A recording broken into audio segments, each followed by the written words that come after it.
Hello दोस्तों, तो कैसे हैं आप लोग। मैं मुबारक खान आपका दोस्त। आई होप आप लोग सभी मस्त होंगे, स्वस्थ होंगे और बिजी होंगे।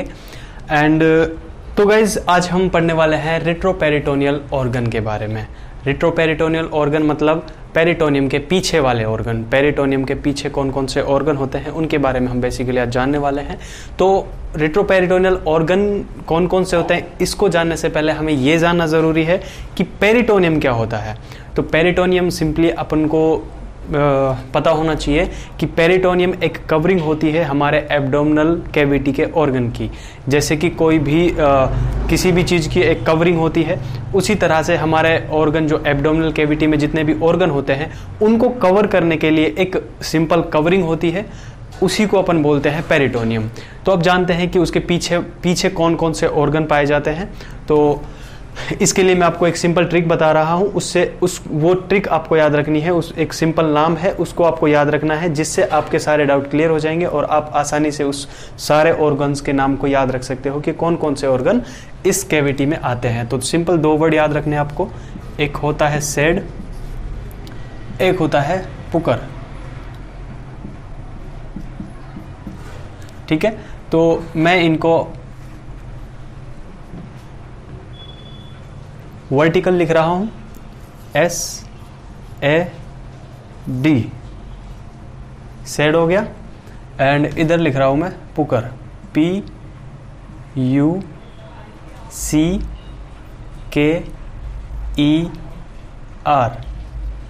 समझ में आ गया, सेड पुकर, ये दो नाम याद रखने हैं। तो सबसे पहले अपन जानते हैं कि S का मतलब क्या होता है। तो S का मतलब सिंपल होता है सुप्रा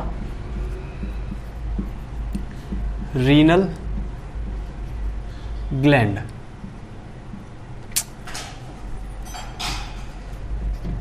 suprarenal gland. Guys suprarenal gland क्या होता है? सुप्रारीनल ग्लैंड होता है एड्रेनलिन ग्लैंड। मतलब एड्रेनलिन ग्लैंड को ही अपन सुप्रारीनल ग्लैंड कहते हैं। सुप्रारीनल ग्लैंड का मतलब होता है जो हमारी किडनी होती है, किडनी के ऊपर एक ग्लैंड पाया जाता है जिसको अपन एड्रेनलिन ग्लैंड कहते हैं, उसी को अपन सुप्रारीनल ग्लैंड कहते हैं। जैसे कि वर्ड से पता चल रहा है, सुप्रा का मतलब होता है ऊपर, एंड रीनल का मतलब है किडनी, एंड ग्लैंड तो ग्लैंड है। ठीक है, तो सुप्रारीनल ग्लैंड मतलब किडनी के ऊपर पाया जाने वाला ग्लैंड या ग्रंथि।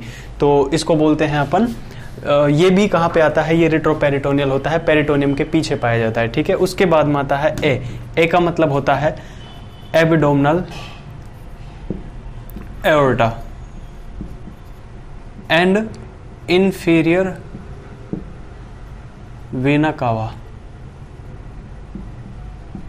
गाइस जो एब्डोमिनल एओर्टा होता है, मतलब जो हमारी सबसे मेजर आर्टरी होती है कार्डियोवैस्कुलर सिस्टम की, तो वो कहाँ से जाती है? वो आर्क्वेट आर्टरी के बाद में थोरेसिक आर्टरी होती है, थोरेसिक आर्टरी के बाद में ये थोरेसिक एओर्टा होता है, उसके बाद में ये एब्डोमिनल एओर्टा होता है।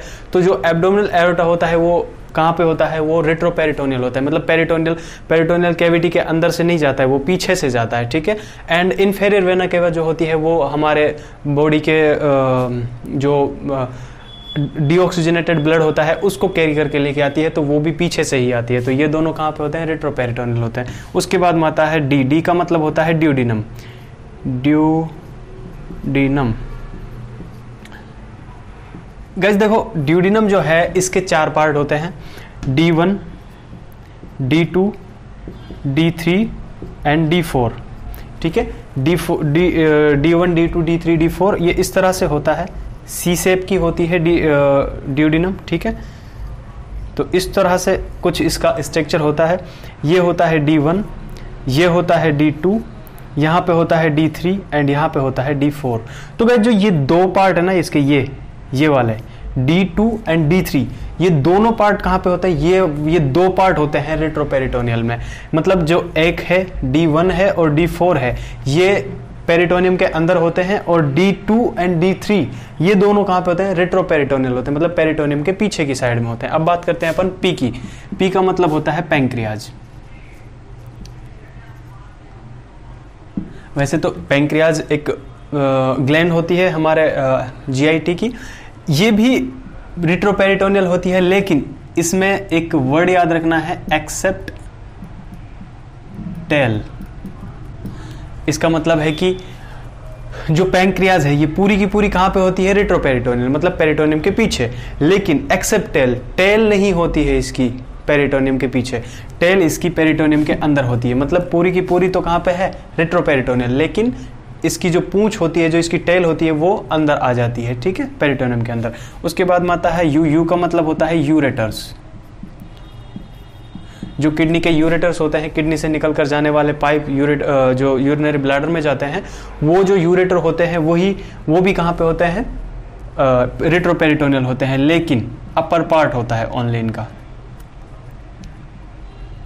ये पूरे के पूरे नहीं होते हैं रेट्रोपेरिटोनियल, ओनली अपर पार्ट जो होता है वो रेट्रोपेरिटोनियल होता है, एंड जो नीचे वाला पार्ट होता है वो पेरिटोनियम के अंदर आ जाता है।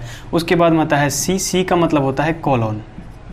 अब कोलोन भी 4 होते हैं, लेकिन इसमें कौन कौन से आते हैं, इसमें आते हैं ascending column and descending column, ठीक है। इसमें कौन कौन से ऑर्गन आते हैं, इसमें कौन कौन से कोलोन आते हैं, इसमें ओनली 2 कोलोन आते हैं, एक तो असेंडिंग कोलोन आता है, एक डिसेंडिंग कोलोन आता है। उसके बाद में आता है के का मतलब होता है किडनी।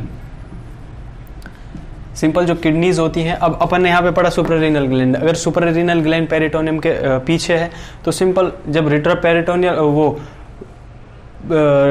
सुप्रारीनल ग्लैंड ही पेरिटोनियम के पीछे है तो किडनी भी कहाँ पे है, रेट्रोपेरिटोनियल ही है। वैसे भी अपन पढ़ चुके हैं ऑलरेडी, मैंने किडनी का जो इंट्रोडक्शन पढ़ाया हुआ है आपको, आप दूसरी वीडियो में भी जाके देख सकते हैं पूरी। तो ये कहाँ पे होती है, रेट्रोपेरिटोनियम होती है। उसके बाद में आता है ई, ई का मतलब होता है ईसोफेगस।